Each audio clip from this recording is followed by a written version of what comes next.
Assalamualaikum warahmatullahi wabarakatuh. Baiklah, kami dari kelompok 4 ingin mempresentasikan mata kuliah Manajemen Internasional.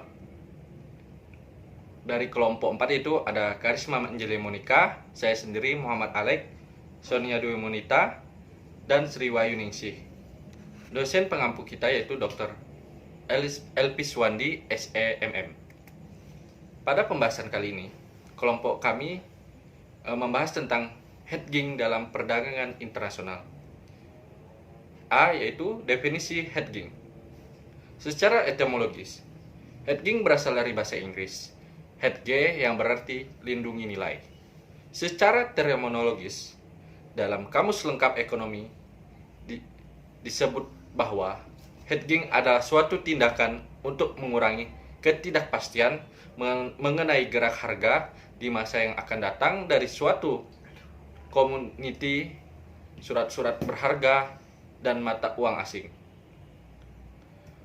Praktek ini dapat dilakukan dengan pembelian atau penjualan dari komoditi, surat-surat berharga, atau mata uang asing dalam pasar berjangka, future market, dan mengambil alih opsi atau option yang membatasi keterbukaan pemegang opsi terhadap fluktuasi harga.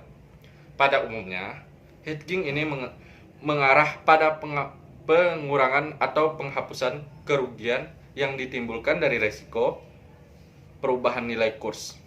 Sedangkan transaksi mengarah kepada kemungkinan pengaruh terhadap arus kas yang diakibatkan dari fluktuasi nilai kurs atau tarik bunga dalam transaksi yang dilakukan badan usaha. B yaitu pengelompokan hedging. Yang pertama yaitu strategi hedging, yaitu upaya untuk membuat simetris antara arus kas, aset, dan instrumen hedgingnya. Yang kedua yaitu option hedging, yaitu seperti kita membeli asuransi, di mana asuransi di sini itu adalah dilihat dari sisi fungsi dan bukannya dari sisi kelembagaannya.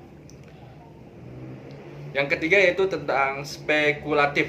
Nah, spekulatif di sini yaitu hedging, yaitu merupakan yang tinggi resikonya karena merupakan gabungan antara beberapa aset instrumen hedging di mana arus kasnya dapat tidak sistematis suatu dengan yang lainnya. Oke. Baiklah, saya akan melanjutkan presentasi selanjutnya yaitu C. Perkembangan hedging. Umumnya, hedging atau lindung nilai lebih dikenal dalam rangka transaksi yang terkait dengan perbankan. Sebenarnya, hedging ini juga banyak dipakai pada transaksi perdagangan komoditas. Dalam sejarahnya, CBOT atau Chicago Board of Trade itu dibentuk tahun 1848 oleh para pengusaha pertanian di Amerika Serikat. Saat itu diperkenalkan transaksi forward contract yang berkembang menjadi futures contract. Secara derivatif sebenarnya dimulai dengan perdagangan gandum di Amerika Serikat. Gandum merupakan makanan pokok sehari-hari, sama halnya seperti beras di Indonesia. Waktu panen gandum mirip dengan padi, 2 kali setahun. Perbedaan waktu panen yang hanya 2 kali setahun dan konsumsi yang berlangsung secara terus-menerus sepanjang tahun membuat harga gandum dapat diperkirakan akan rendah pada saat panen dan akan tinggi pada saat masa tanam. Untuk menghindari fluktuasi liar, harga timbullah kegiatan membeli gandum dengan harga yang ditentukan sebelumnya dengan penyerahan gandum saat panen, dan cara ini fluktuasi harga bisa dikendalikan. Di Indonesia belum terdapat pasar komoditas yang canggih seperti di Chicago dan di Amerika Serikat yang diperdagangkan berbagai macam derivatif komoditas dalam konsep praktik yang lebih sederhana. Selanjutnya yaitu ada jenis hedging. Yang pertama itu ada kontrak serah. yaitu kontrak sewa yang mengacu pada kesepakatan dua belah pihak untuk melakukan transaksi di tanggal dan harga sesuai perjanjian. Tujuannya adalah untuk mengurangi terjadinya perubahan nilai terhadap suatu aset atau komoditas. Selanjutnya yang kedua yaitu kontrak berjangka, yaitu kontrak berjangka untuk memperoleh kesepakatan harga sebelum terjadinya transaksi jual beli. Biasanya kontrak ini terjadi antara dua pihak pada bursa berjangka. Yang ketiga yaitu pasar uang. Pasar uang merujuk pada lokasi transaksi jual beli jangka pendek yang jatuh tempo dalam waktu tidak lebih dari setahun. Di sini ada beragam strategi hedging yang bisa diterapkan untuk melindungi nilai sebuah instrumen. Salah satu yang sering digunakan adalah cover call untuk ekuitas. Assalamualaikum warahmatullahi wabarakatuh. Baiklah, saya akan melanjutkan hasil presentasi dari kelompok 4. Selanjutnya yaitu ada strategi hedging. Strategi hedging dibedakan menjadi 4 bagian. Yang pertama, ada arbitrasi. Strategi arbitrasi untuk hedging adalah teknik yang paling banyak digunakan di kalangan trader atau investor. Cara kerja strategi ini yaitu melakukan pembelian sebuah produk emiten atau saham, lalu segera menjualnya di tempat lain dengan harga yang lebih tinggi. Melalui strategi ini, seseorang akan mendapatkan keuntungan dari nilai penjualan yang lebih tinggi dari nilai pembelian. Yang kedua ada diversifikasi. Strategi kedua hedging adalah diversifikasi dan merupakan teknik yang paling direkomendasikan saat melakukan investasi. Sesuai kata pepatah, jangan meletakkan semua telur di dalam satu keranjang yang sama. Seorang investor juga disarankan untuk tidak menyimpan semua aset atau uangnya hanya di satu tempat saja. Yang ketiga, yaitu ada average down. Strategi ketiga hedging adalah average down yang dilakukan dengan pembeli saham secara bertahap. Ketika terjadi penurunan harga pada saham tersebut, investor akan langsung membeli sahamnya dengan harga yang lebih murah, sehingga ketika harga saham naik sampai mencapai di tengah harga pembelian pertama dan kedua, investor akan mendapatkan keuntungan. Hasil keuntungan dari pembelian kedua ini bisa menutupi kerugian di pembelian pertama.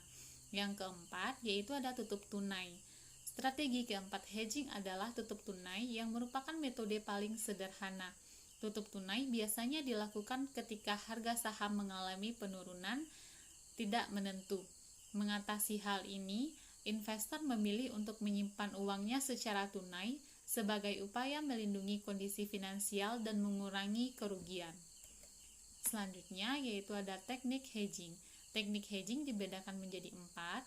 Yang pertama yaitu lindung nilai future.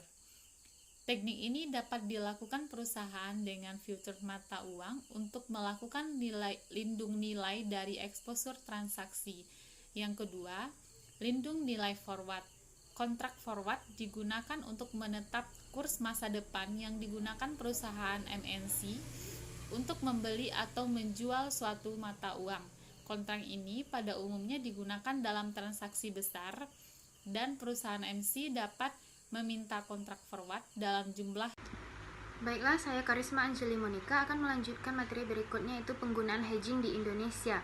Penggunaan hedging di Indonesia baru dilakukan oleh pelaku bisnis swasta. Instrumen hedging yang digunakan saat ini masih terbatas akibat kondisi pasar keuangan Indonesia yang masih dangkal. Hal inilah yang masih menjadi kekhawatiran BUMN untuk melakukan hedging.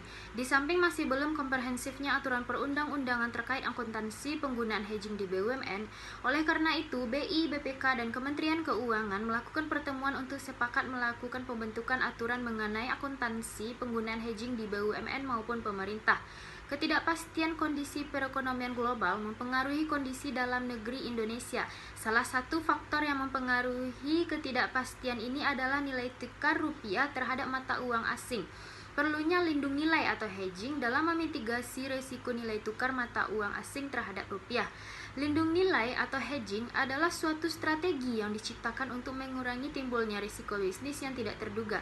di samping tetap dimungkinkannya memperoleh keuntungan dari investasi.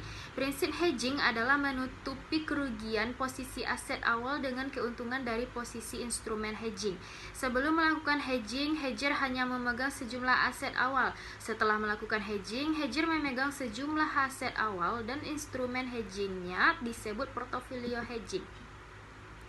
Langkah awal dalam membudidayakan hedging terutama untuk BUMN adalah dengan memperdalam pasar keuangan Indonesia. BI dan Kementerian BUMN membuat aturan-aturan yang dapat menjadi payung hukum pelaksanaan hedging.